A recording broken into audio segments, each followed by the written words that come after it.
गरीब सास की बहू बनी यूपीएससी। राधा अपने घर में अपनी माँ और बाबा के साथ रहती थी। उसे पढ़ना लिखना सबसे ज्यादा पसंद था। माँ, मेरी 12वीं तो हो गई है। अब आगे मैं यूपीएससी की पढ़ाई करना चाहती हूँ। अपनी बेटी की बात सुनकर सविता चुप हो गई। बोलो ना माँ। इस बारे में तो मुझसे ना पूछकर अपने बाबा से पूछी तो ज्यादा अच्छा होगा। राधा ने हसरत भरी निगाहों से अपने बाबा की तरफ देखा। बाबा। बेटा, वो बात यह है कि अब मैं तेरी पढ़ाई रुकवा रहा हूँ। तेरे लिए मुझे एक लड़का पसंद आ गया है। लड़का अच्छा है और तो और ऊपर से उसके घर वालों को दहेज भी नहीं चाहिए। एक गरीब बाप के लिए इससे अच्छा और क्या हो सकता है बेटा। सही कहा तेरे बाबा ने राधा। अब इस पढ़ाई लिखाई को छोड़ दे। वैसे भी आगे चलकर ससुराल के लिए रोटियां ही बेलनी हैं। पर देख रहा था, हर लड़की कहीं ना कहीं अपने माँ बाप पर जिम्मेदारी के साथ साथ बोझ भी होती है। कल को अगर ये रिश्ता हाथ से निकल गया और अगर फिर हमें कोई ऐसा इंसान नहीं मिला जो तुझसे बिना दहेज के ही शादी कर ले, तो फिर हम क्या करेंगे बेटा। बाबा, कल को अगर आपकी बेटी यूपीएससी बन गई तो आप क्या करोगे? हे राम, सविता अब तुम ही अपनी बच्ची को समझाओ, मैं तो चला। श्रीकांत घर के बाहर चला गया। राधा उस रात बहुत रोई। राधा बेटा, खाना खा ले। मुझे नहीं खाना।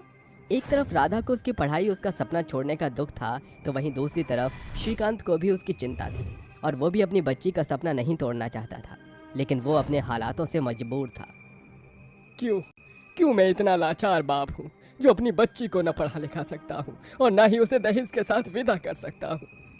श्रीकांत बाहर अकेले में खुद से ही बातें कर रहा था कि तभी सविता वहां आई। सुनिए, ज्यादा चिंता मत कीजिए। अंदर चलिए वरना आपको सर्दी हो जाएगी। सविता श्रीकांत को घर में ले गई। चिंता की वजह से श्रीकांत बीमार हो गया। अरे, आपको तो बहुत तेज बुखार है। राधा बेटा, जल्दी से अपने बाबा के लिए ठंडी पट्टी लेकर आ। दोनों माँ बेटी ने पूरी रात अपने बीमार बाप की सेवा की और जब श्रीकांत को थोड़ा आराम हुआ। बाबा, मैं आपसे कुछ बोलना चाहती हूँ। हाँ, मैं शादी के लिए तैयार हूँ। श्रीकांत और सविता ये सुनकर हैरान थे। मैं आपको ऐसी चिंता लेते हुए बीमार नहीं देख सकती। अपनी बेटी की बात सुनकर दोनों पति पत्नी बहुत खुश हुए और कुछ ही दिनों में राधा की शादी विष्णु नाम के एक आदमी से हो गई। अब शादी हुए पूरा 1 महीना हो चुका था। एक दिन राधा बोली, सुनिए विष्णु जी, मुझे आपसे कुछ बात करनी थी। बोलो। वो शादी के पहले मेरा सपना था कि मैं यूपीएससी की पढ़ाई करूं और इसी फील्ड में आगे बढ़ूं, लेकिन मेरे माँ बाबा के हालातों ने मुझे मेरा सपना पूरा नहीं करने दिया और मैंने बेदिल से शादी करने का फैसला ले लिया। लेकिन मैं अपनी पढ़ाई को अभी भी जारी रखना चाहती हूँ, तो क्या मैं... वैसे तो विष्णु बहुत अच्छे स्वभाव का था, लेकिन देखो राधा, अगर इसकी जगह तुम्हारी कोई और ख्वाहिश होती तो मैं ज़रूर पूरी करता, लेकिन माफ़ करना, इस सब के लिए मैं राज़ी नहीं हूँ। जो सपना था वो शादी के पहले था, अब शादी के बाद तुम्हारा काम घर को संभालना है, समझी? विष्णु ऐसा बोलकर वहाँ से चला गया। राधा दुखी हो गई, लेकिन बहू उदास मत हो। क्या हुआ अगर तेरा पति राजी नहीं है? तेरे पति की माँ तेरे साथ है। राधा ने उसे हैरानी से देखा। जानती हूँ तुझे अजीब लगा होगा, लेकिन बहू तू नहीं जानती कि मेरा भी यही सपना था, लेकिन मैं उसे पूरा नहीं कर पाई। आज मुझे तेरे अंदर मेरी ही परछाई नजर आ रही है, तो मैं चाहती हूँ कि जो मैं नहीं कर सकी वो तू करे। मैं तेरे साथ हूँ। अपनी सास की बात सुनकर राधा की आंखें भर आईं और उसने तभी यूपीएससी के एग्जाम की तैयारी शुरू कर दी। राधा घर में ही तैयारी कर रही थी। एक दिन वर्षा का बड़ा बेटा और बहू घर आए। उस समय राधा कमरे में पढ़ाई कर रही थी। नमस्ते माँ जी। नमस्ते, तू बैठ, मैं तेरे लिए पानी लाती हूँ। शुक्रिया। वैसे माँ, मेरी देवरानी कहाँ है? हाँ, राधा, राधा बेटा। लगता है कि माँ जी बुला रही हैं। राधा अपनी कॉपी किताबों को बिना संभाले ही कमरे से बाहर आ गई। जी सासू माँ। अरे आप? हाँ, हम। बहू, अब क्या ऐसे ही खड़ी रहेगी? अपनी जेठानी को चाय तो पिला। जी, अभी लाई।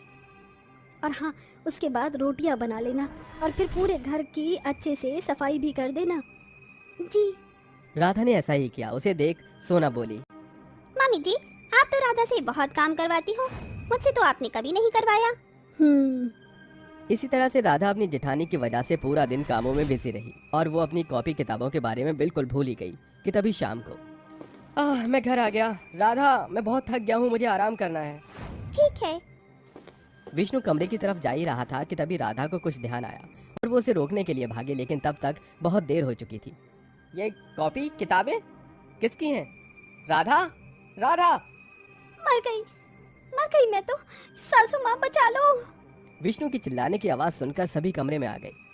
अरे ये सब क्या है? वो बात को संभालने के लिए वर्षा बोल पड़ी।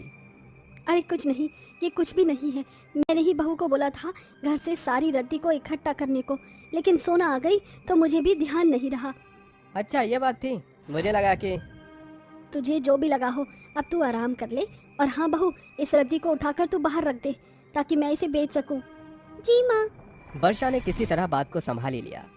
इसी तरह से दिन बीत रहे थे। राधा ऐसे ही रोज छुप छुप कर पढ़ाई करती थी।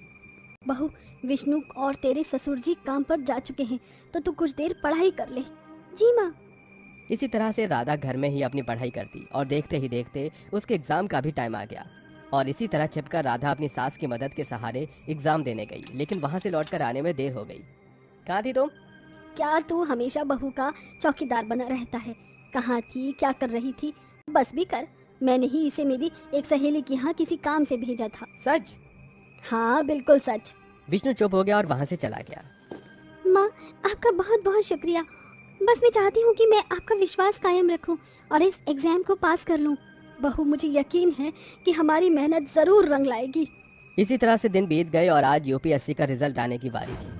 राधा और वर्षा के दिल की धड़कन थमी हुई थी कि तभी इंटरनेट पर रिजल्ट आया और खुद को पास्ट स्टूडेंट्स की लिस्ट में देखकर राधा हैरान हो गई। बहू, हमने कर दिखाया। सासू माँ। जैसे ये खबर विष्णु तक पहुंची तो वो भी हैरान हो गया। मुझे माफ कर दो राधा, मैंने जिस चीज से तुम्हें रोका, आज यही चीज मुझे तुम्हारे ऊपर गर्व महसूस करा रही है। तुम्हारा शुक्रिया। माफी मत मांगी, और माँ के साथ के बिना तो ये सपना पूरा होना नामुमकिन था। शुक्रिया मेरा नहीं, माँ का अदा कीजिए। मैंने क्या किया? तेरी मेहनत और शिद्दत तुझे यहाँ तक लाई है। हाँ, हम दोनों की मेहनत। हाँ, ये सही है। आखिरकार एक गरीब सास ने अपनी बहू को यूपीएससी ऑफिसर बनवा ही दिया। अब उनके घर की तंगी भी खत्म हो चुकी थी।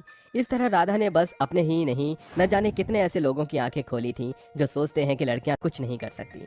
और फिर सभी खुशी खुशी रहने लगे। मॉनसून का सुहावना मौसम था। धीमे धीमे बारिश के साथ गीली मिट्टी की सुगंध आ रही थी। हवा की वजह से खिड़कियां अपने आप खुल गई थी।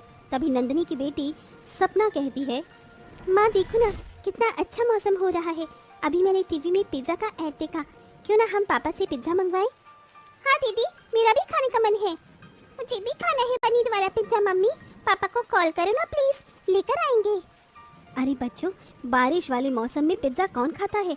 चाय और पकौड़े का स्वाद लेते हैं, मैं वही बना लेती हूँ। बहू बिल्कुल ठीक कह रही है बच्चों, मेरा भी प्याज के पकौड़े खाने का मन है और पनीर के पकौड़े। खा लेना पनीर पिज्जा की जगह। नहीं नहीं दादी माँ, हम तीनों बहनों ने कभी पिज्जा नहीं खाया। आज खाने का मन है तो मंगा लो ना, पापा लेकर आ जाएंगे। जल्दी बोलो पापा को कॉल करके, वरना घर आ जाएंगे वो। अच्छा ठीक है, बोलती हूँ। ऐसा बोलकर नंदिनी अपने पति को कॉल पर 4 पिज्जा लाने के लिए कहती है। तभी राजीव पिज्जा होम जाकर कहता है, अरे भाई साहब, 4 पिज्जा पैक कर दो, 2 पनीर मेनिया, 2 मार्गरेटा। आज मेरी तीनों बेटियां पिज्जा खाकर खुश हो जाएंगी। साथ ही हम सब भी चख लेंगे कि पिज्जा कैसा होता है। आज तक सिर्फ नाम सुना है। ये लीजिए sir, your order is done.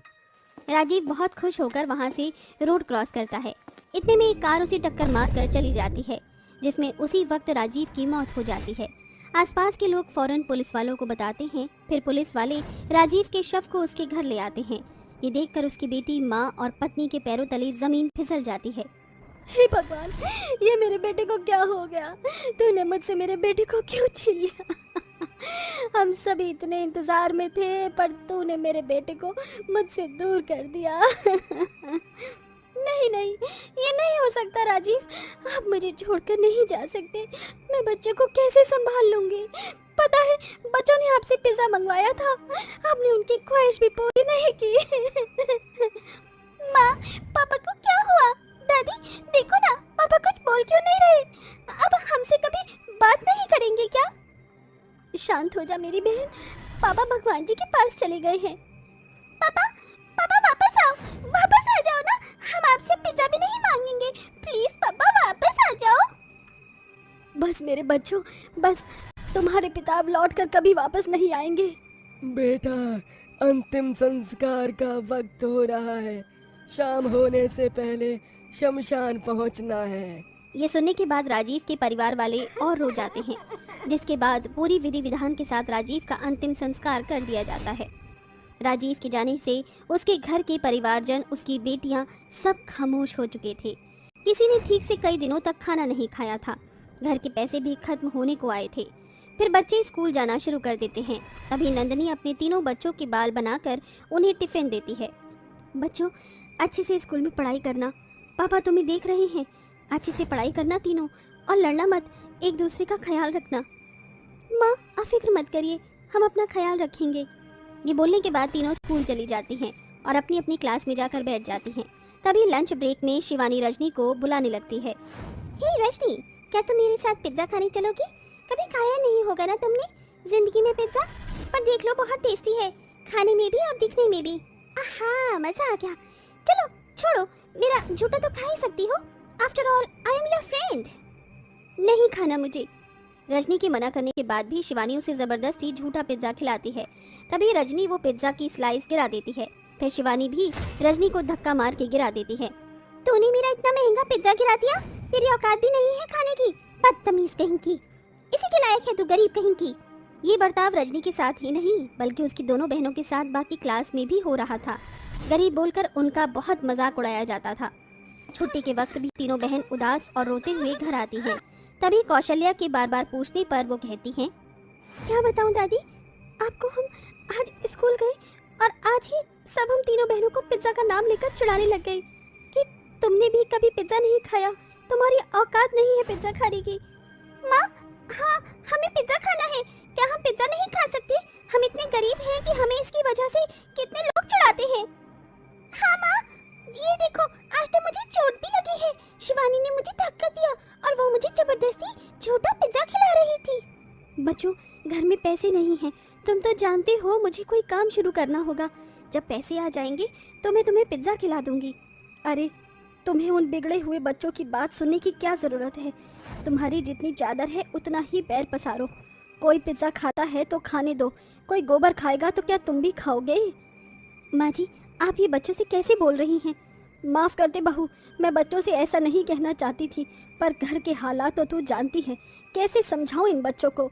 कोई बात नहीं माँ जी, चलो बच्चों खाना खा लो। इसके बाद सभी एक साथ बैठकर खाना खाते हैं। सुबह बच्चों को स्कूल भेजने के बाद नंदिनी अपनी मालकिन के घर झाड़ू पोछा करने चली जाती है। अरे नंदिनी, शाम को मेरी बेटी का जन्मदिन है, तो अपने बच्चों को भी यहाँ ले आना। जी मालकिन। शाम को नंदिनी अपनी तीनों बेटियों को उसके घर ले आती है, जहाँ केक कट होने के बाद मालकिन का बेटा अमन पिज्जा अपने दोस्तों के साथ खा रहा था। ये देख तीनों बेटियों का जी ललचाता है। सुनो, हमें वहाँ पिज्जा खाने का मन कर रहा है, हमारे लिए भी लाओ ना। हाँ हाँ, हमें भी पिज्जा खिला दो। अरे, तुम गरीब यहाँ पर कैसे आए? पिज्जा देखा नहीं कि मांगने लग गए, निकलो यहाँ से। माँ देखो, ये गरीब लोग मुझे पिज्जा खाने नहीं दे रहे हैं, बार बार घूर रहे हैं।